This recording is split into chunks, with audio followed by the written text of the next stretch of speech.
Hey guys, this will be video 34 for the how to design build 1950s era solid body archtop jazz guitar using Stuart McDonald templates, a whole bunch of hand tools, a little bit of time. I'm primarily going to focus on how to install a Bigsby and even on a more serious note, a B7 Bigsby, which is a pretty tricky bugger, as they say in the UK.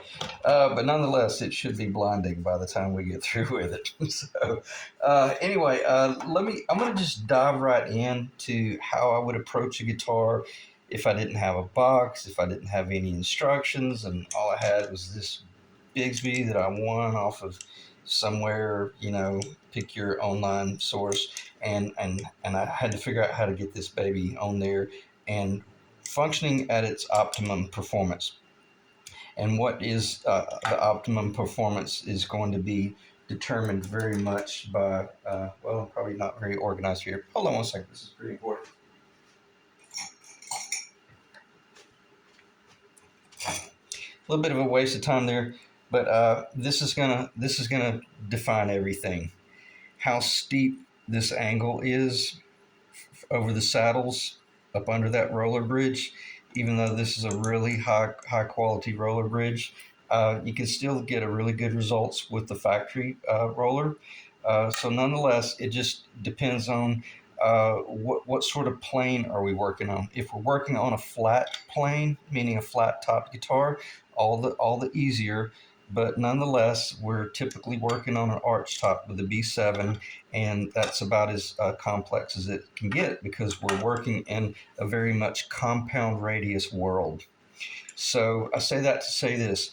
I never really mentioned it when I was building this guitar, but I was always paying very much particular attention to making certain that this compound radius curvature was level from this point to this point.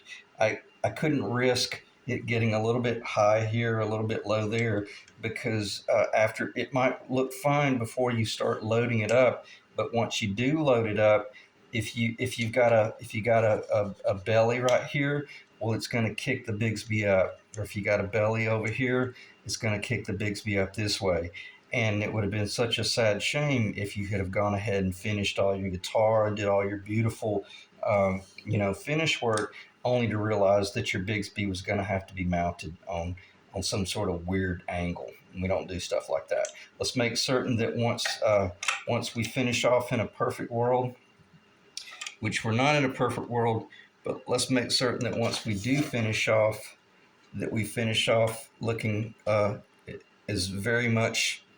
We should be able to measure the distance between the bottom of that hinge and the top of that white line, and it should be identical. Okay, those are our targets, and how we achieve that is by making certain that we carve a beautiful top.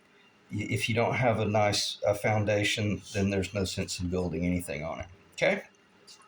All right, so let's say you got this old funky guitar that you've bought and you're restoring, you're putting this on, and you don't have any of this stuff. Your neck is already on the guitar, and let's say maybe somebody put the neck on and it was crooked. It's off the center line. I'm being melodramatic here, but I'm talking about the real world because I've restored a lot of vintage guitars, and I was shocked to find that very few of them were perfectly on the center, whether they came from the factory that way or if some cowboy got a hold of it somewhere down the line and attempted a neck reset and got it all crooked.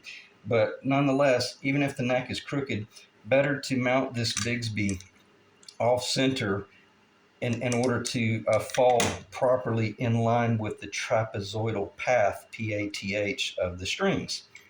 Okay, so in a perfect world, which we have right here because we built this guitar, that's all going to work out really well.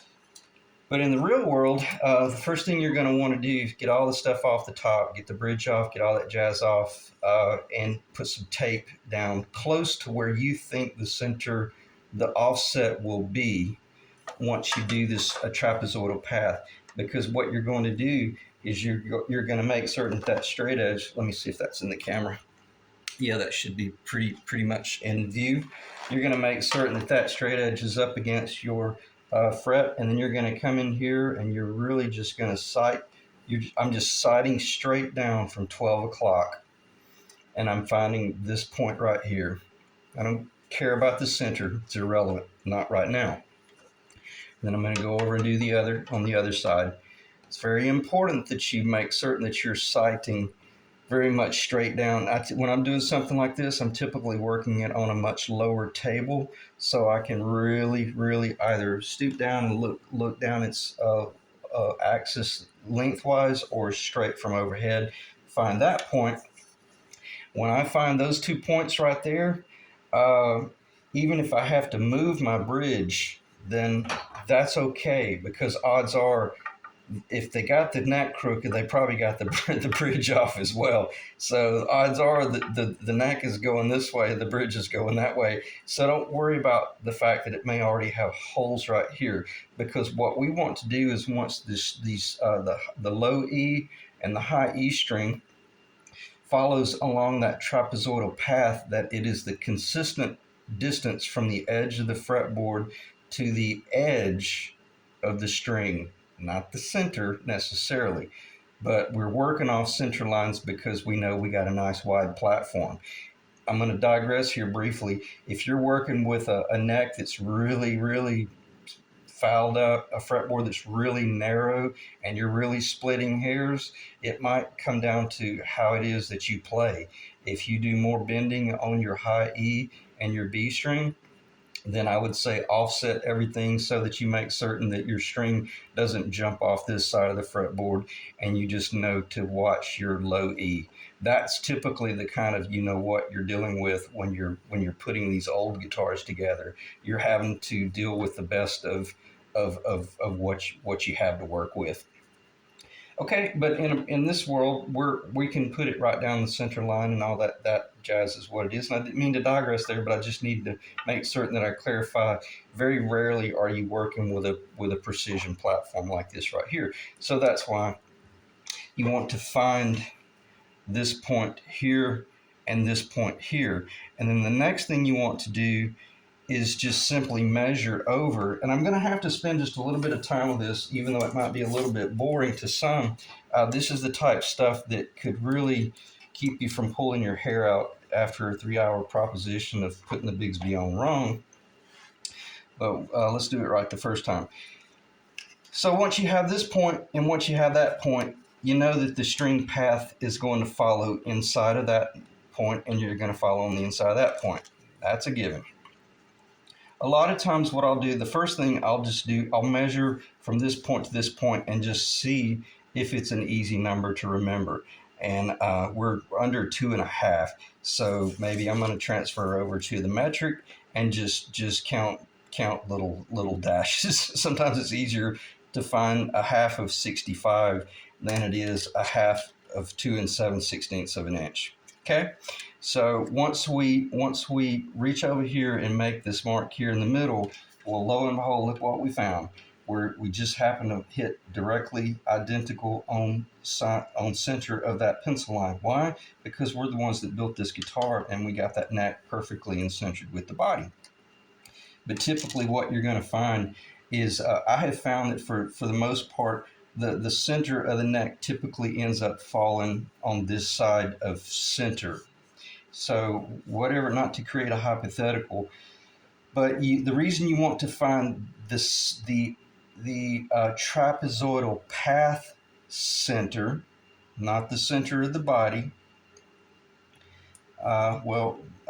Depending on what type of pickup you've got, but nonetheless, let's just say that we've got a pickup that we can move around a little bit. So we want to find the center of the trapezoidal path. And then we want to carry that path all the way down here at the tail end as well, because it very well could have been that the center of the trapezoidal path hit 1/8 of an inch over to the left. Well, then that's exactly where I want to mount the Bigsby. I don't want to mount the Bigsby on the center if the whole trapezoidal path is off 1/8 of an inch from the nut to the tail. Okay. That's how you're typically having to install a Bigsby. And when I look at the instructions, and it always comes with these things, it's if you're working in an AutoCAD CNC world, which most of us are not. So on that note, once we have these points and we find that everything is what it is, then you just start putting additional tape up here. Just start drawing lines. But for the most part, you do want to find the center. And once you do, then believe it or not, just start working off the center of just the center of this hinge. And you could use that. You can eyeball that. It doesn't. You don't have to come in here and measure the distance and and then split it in half, et cetera, et cetera. Just visually find the center and just hold it in place. Now, this is very important. Some people will say mount this directly onto the body. I say not, especially since it's not painted yet. I say put a little bit of paper there, and that's a 60-pound paper. I sit on top of that paper, and that assures me that this doesn't kiss into the wood or into the binding or anything. And if anything, by the time it gives it room for a little bit of paint buildup, the mill thickness. Okay, so the next thing would be, let me check the time. Excuse me. And I'm out of cough drops as well, so I'm going to try to just suffer through it. Okay, so once you haven't drilled any holes yet or any of that jazz, and you feel like you might be in the right location, I think it's okay at this point to go ahead and drill one starter hole. And maybe not put the screw all the way in, just because odds are you're probably going to miss it and you're going to have to relocate this screw. So just do whatever you need to do. I'm not going to tighten it up too much, but let's say that was your starter point. Now, I'm going to say at this point, go ahead and proceed to the alignment strings, but because I know that I've already past that, I'm going to come up here and put this screw in as well, because let me look at what I'm doing here. I don't want to risk picking up this guitar to show you guys something and then forget that I don't have it screwed down, and then I scratch up the Bixby real bad. Everything is kind of loose at this point, but enough that I can get my strings on here. Okay, now what you're going to want to do next, you're going to want to, if you have your tuners on here, let me just do this, and then you'll see it, and I'll explain it.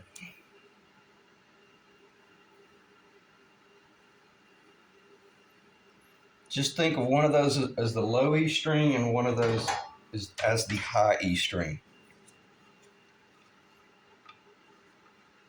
I hope this is on the camera. This is what I'm doing.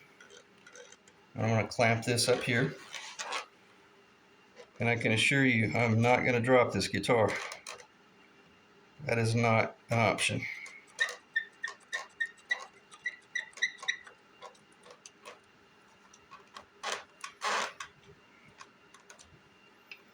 Okay.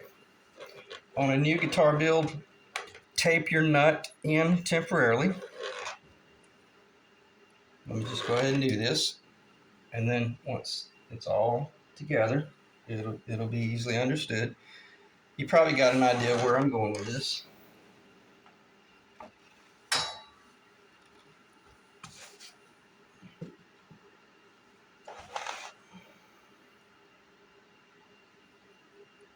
Okay, just think of it kind of like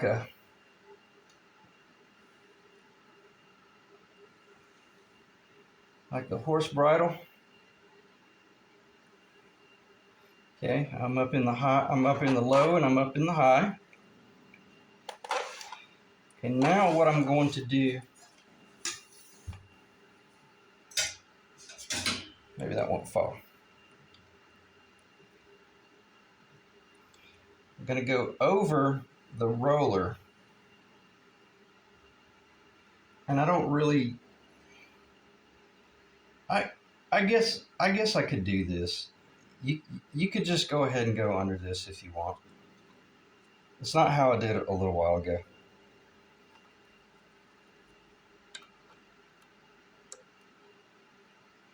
but it works. It's basically the same thing.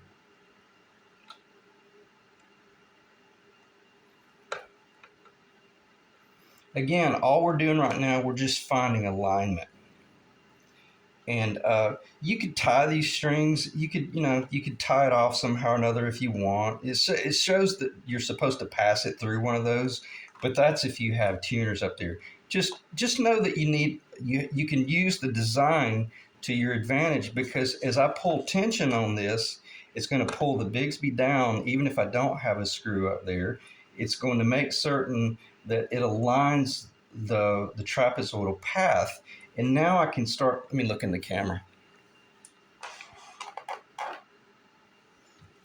Now I can start sighting down the guitar and asking myself, is everything over here, or is everything over here? I'm exaggerating. Or is everything over here? Is everything over here, or is everything over here? It's just common sense. Mechanical common sense. Then just align it. And then you realize, oh man, I need to go over left. I need to go over right. Well, then you're going to have to move this one. So take it all off and drive a toothpick in there with a little bit of CA glue. Okay, break it off, or drive a little piece of mahogany in there, and then move your screw over.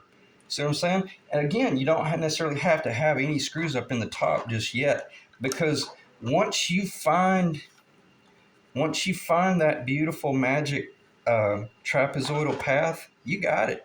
Okay. And keep in mind, this is also going to be the time when this Bigsby reveals that either it's going to be cocked in one of the XYZ axis points, and just be thankful that at this point you have the liberty to take everything off and grab hold of your sandpaper and sand off this knuckle. I'm talking about really take mass off of the body in order to get this Bigsby under control. Now I carved this top with the Bigsby not in my hand, but off to the side of the table. And every now and then I would set the Bigsby up there and just let gravity tell me, is it hitting where it needs to go? And I knew when I had my top carved beautifully, when the Bigsby was sitting perfectly, almost like airplane wings. Okay, it's just visual common sense. So that's how you lay a B7 Bigsby out. You could do a B5 as well. It'd be a little bit different because you'd be mounting from the top. But nonetheless, all you're doing is you're just looking at what's in front of you, and you're just maintaining that trapezoidal path, and you're finding the playing center line of the whole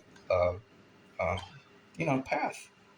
All right, let me think. What else should I mention? I'm not going to go into how do you drill a hole, or how do you uh, uh,